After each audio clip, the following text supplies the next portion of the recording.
Hello students, इसके पहले हमने आप लोगों को प्रश्न संख्या 6 बताई थी। अब हम लोग देखते हैं प्रश्न संख्या 7 है क्या। कि समीकरणों x माइनस वाई प्लस 1 बराबर 0 और 3x प्लस 2y माइनस 12 बराबर 0 का ग्राफ खींचिए। x अक्ष और इन रेखाओं से बने त्रिभुज के शीर्षों के निर्देशांक ज्ञात करो और त्रिभुजाकार पटल को छायांकित करो। तो इसमें दो समीकरण दिए गए हैं।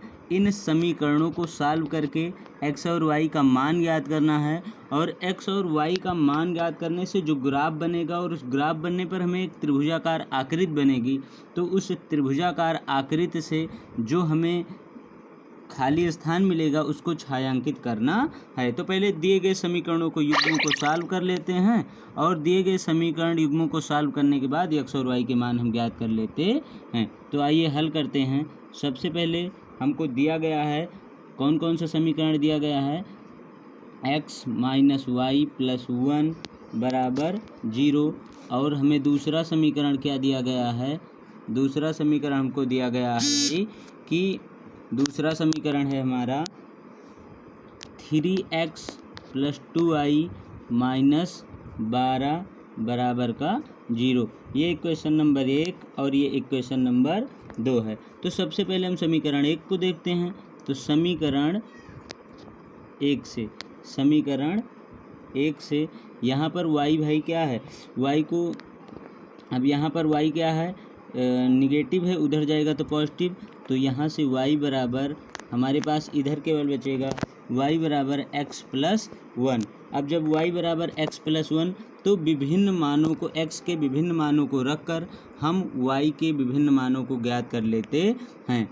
तो इस समीकरण में जब हम x बराबर -1, जब x बराबर -1, जब x बराबर -1 लेंगे तो -1 प्लस 1 दोनों क्या हो जाएंगे, कैंसिल हो जाएंगे। या हम ऐसे लिख सकते हैं y बराबर -1 प्लस 1।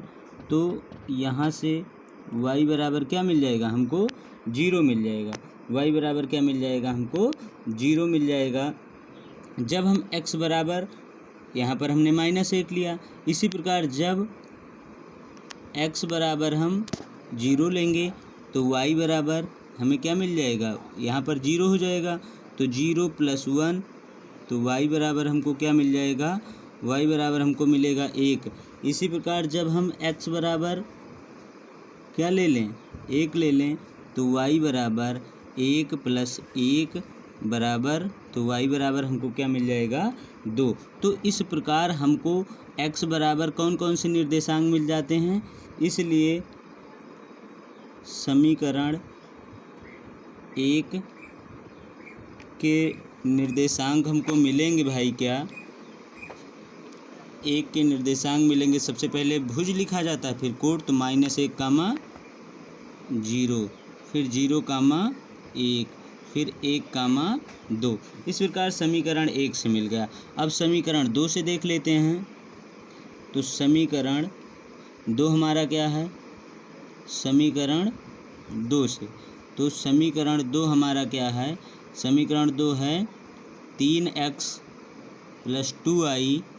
प्लस 2y माइनस का 12 बराबर का 0। तो यहाँ से हमको क्या करना है कि यहाँ पर हम लिख सकते हैं, यहाँ पर भी y का मान हम ज्ञात कर लें। तो यहाँ पर y का मान ज्ञात करने के लिए इसको उधर ले जाएंगे, तो ये हो जाएगा 2y बराबर -12 उधर जाएगा तो प्लस में 12, और ये माइनस क्या हो जाएगा, 12 माइनस 3x। तो ये हो जाएगा y बराबर क्या हो जाएगा, 12 माइनस 3x बटे 2। अब यहाँ पर x के विभिन्न मानों को रखकर हम क्या ज्ञात कर लेते हैं, फिर से यहाँ पर y का मान ज्ञात कर लेते हैं। जब x बराबर 2 रखने पर, जब x बराबर हम 2 रखेंगे तो y बराबर -3 गुणे 2 बटे क्या, 2 3 दूनी 6, 12 में से 6 गया कितना आएगा, 6, 2 तिहाई 6। तो यहाँ से y बराबर हमको क्या मिल जाएगा, 3।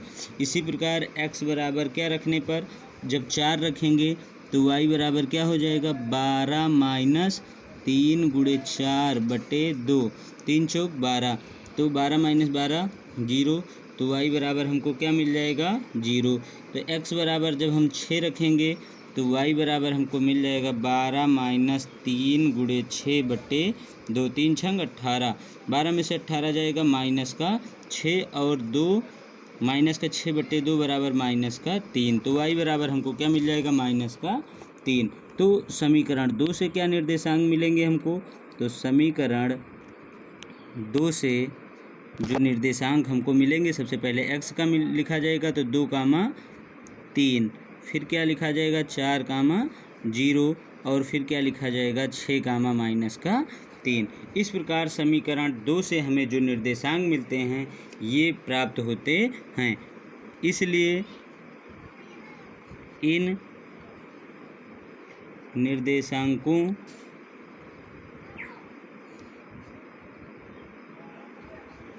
को ग्राफ पर प्रदर्शित करने पर, तो इन निर्देशांकों को ग्राफ पर प्रदर्शित करने पर, तो ग्राफ पेपर पर हम ग्राफ पेपर लेते हैं और ग्राफ पेपर पर देखिए इन निर्देशांकों को कैसे हम लोग प्रदर्शित करते हैं। तो समीकरण 1 से जो हमको निर्देशांक मिले थे -1, 0, 0, 1 और 1, 2, और समीकरण 2 से हमें निर्देशांक मिले थे 2, 3, 4, 0, 6, -3। तो सबसे पहले समीकरण 1 के जो बिंदु हैं उनको इस ग्राफ पेपर पर हम प्रदर्शित कर लेते। तो -1, 0, तो -1, 0, तो सबसे पहले हम देखते हैं कि -1, 0 है कहाँ। तो -1, 0, तो माइनस इधर है, x अक्ष पर हम -1 चलें और y अक्ष पर 0, तो ये पॉइंट हमको क्या मिल गया -1, 0, हमको ये वाला पॉइंट -1, 0 मिल गया। अब दूसरा पॉइंट क्या है 0, 1, 0, क्या है भाई 1, तो अर्थात x अक्ष पर 0 और y अक्ष पर कितना 1, तो ये पॉइंट हमारा मिल गया 0.1 भाई, x पर 0 और इस पर 1, तो ये 0, 1 हो गया। फिर अगला पॉइंट है 1, 2, तो पहला वाला x होता है और दूसरे पर, तो x अक्ष पर हमको कितना चलना है 1 और y अक्ष पर कितना चलना है 2, तो ये वाला पॉइंट हमको मिल गया 1, 2, तो ये मिल गया हमको 1, 2। इस प्रकार ये हमको मिल गया और इस बिंदु को हम मिलाते हुए आगे बढ़ा देंगे। इसको मिलाते हुए हम ऐसे जो भी बिंदु हमको मिले उनको मिलाते हुए हमने एक लाइन खींच दी। उसके बाद जो तीनों अलग से बिंदु दिए गए हैं, अब ये पहली रेखा का इक्वेशन हो गया। अब दूसरी रेखा का हम इक्वेशन देख लेते हैं। तो दूसरी रेखा से हमको क्या मिला है 2, 3, तो x अक्ष पर हमको कितना चलना है 2 और y अक्ष पर कितना चलना है 3, तो ये हमने x अक्ष पर ये और y अक्ष पर हमको 3 ये मिला, तो ये हो गया हमारा कौन सा बिंदु 2, 3, ये बिंदु हमारा 2, क्या हो गया 3, ये वाला जो दिख रहा है ये 2, 3, ये वाला ये 2, 3 मिल गया। उसके बाद 4, 0, तो हम x अक्ष पर 4 और y अक्ष पर कितना 0, तो इसको तो यहीं पर रहेगा भाई, ये वाला पॉइंट तो यहीं पर, x अक्ष पर हम 4 चले और y अक्ष पर बिल्कुल नहीं चलना है, तो ये 4, 0 हो गया। फिर हमारा अगला पॉइंट क्या है 6, -3, 6, कितना -3, तो आइए हम देखते हैं 6, -3, तो यहाँ पर x अक्ष पर हमको कितना चलना है 6 और y अक्ष पर हमें कितना चलना है -3, तो y अक्ष पर -3, तो -1, -2, -3, यहाँ पर ये पॉइंट हमको मिल जाता है।